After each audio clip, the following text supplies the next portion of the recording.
Pour ce deuxième tour du Business Hour organisé par Agripo Focus en collaboration avec ACC Entrepreneurs, ils ont été nombreux à répondre présents. Eux, ce sont d'un côté les porteurs de projets et jeunes promoteurs dans différents secteurs d'activité et de l'autre côté les investisseurs et partenaires financiers. Objectif, une mise en relation entre ces deux catégories d'acteurs au destin intimement liés. Et quand on parle d'initiative, les jeunes porteurs de projets au Niger sont de plus en plus orientés vers l'agro-business. Nous sommes promoteurs d'un projet qui consiste en la conception, à la réalisation. Nous avons déjà fait le prototype d'une couveuse d'œufs automatique que nous avons dénommée Jimena. Les couveuses qui sont importées, qui sont utilisées par les fermes, ces couveuses viennent généralement d'autres pays. Donc il n'y a pas le service après-vente, c'est une boîte noire que tu amènes. Quand il y a un problème, cette couveuse, il n'y a pas de maintenance, tu seras obligé de la mettre de côté et puis de payer une autre. Si tu as une de côté déposée, ça t'épargne les pertes d'œufs. Une couveuse de 4 000, 5 000, 10 000 œufs qui se gâtent d'un seul coup, c'est pas bon. Le matériel de récupération, c'est ça que nous utilisons beaucoup pour faire notre couveuse.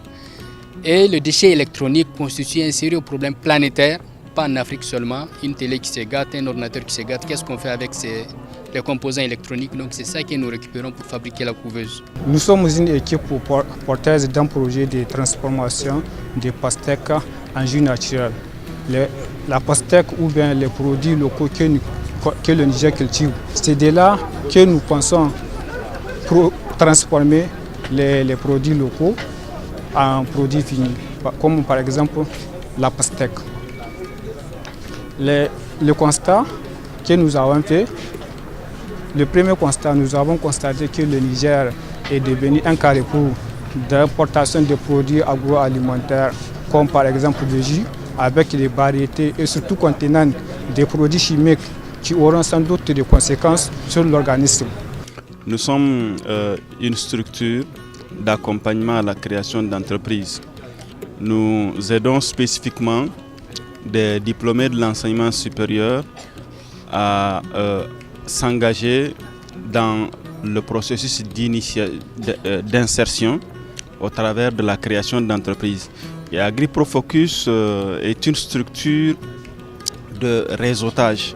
Et nous, en tant que structure d'accompagnement de jeunes diplômés pour la création d'entreprises, nous avons besoin de partenaires qui puissent créer les conditions pour la mise en réseau de nos porteurs de projets de façon à trouver des partenaires avec qui ils peuvent s'associer ou entamer des activités. Les investisseurs présents, que sont les institutions de microfinance, les banques et autres partenaires financiers, ont au cours de cette rencontre identifié les porteurs de projets ainsi que leur secteur d'activité. Aujourd'hui, vraiment très satisfait de cette rencontre parce que d'un premier côté, je vois qu'il y a eu beaucoup de jeunes promoteurs. Cela veut dire que la dynamique que la jeunesse est en train de prendre aujourd'hui au Niger est la dynamique vraiment de contribuer au développement de notre pays. Et aussi, j'ai constaté qu'il y a beaucoup de porteurs de projets agricoles. On sait très bien qu'aujourd'hui, l'agriculture, on peut pas en fait s'en dévier. L'agriculture est le créneau du développement de tous les pays comme le nôtre.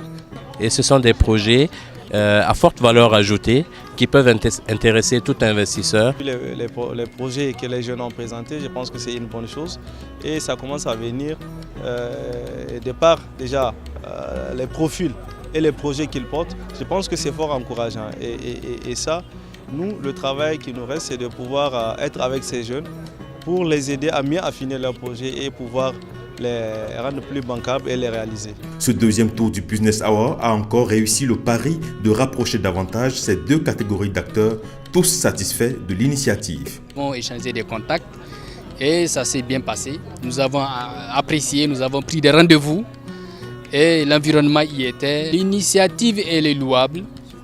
Elle est louable, c'est l'une des premières parce que mettre en relation les gens, ça, il n'y a pas mieux que ça. Vraiment, je remercie AgroProFocus pour avoir organisé cette rencontre parce que c'est très intéressant, c'est très important. C'est le lieu de donner et de recevoir. C'est le lieu de rencontrer ceux qui sont porteurs de projets et c'est le lieu aussi de nous, institutions de microfinance et institutions bancaires, de dire qu'on est présent et qu'on est prêt à accompagner les porteurs de projets. Donc c'est vraiment un cadre idéal pour nous, pour qu'on puisse vraiment partager ce qu'on est en train de faire et avoir le maximum de clients parce que nous, tant qu'il n'y a pas les clients, on ne peut pas aussi suivre. C'est une très belle initiative et nous les encourageons beaucoup à le faire. Et nous allons toujours participer à ce type d'événements qu'ils vont organiser parce que ça nous permet d'avoir de bonnes relations avec des jeunes promoteurs qui démarrent leurs activités. Les principaux organisateurs de ce deuxième tour du Business Hour restent fortement déterminés à faire davantage car cela relève de leur cahier de charges.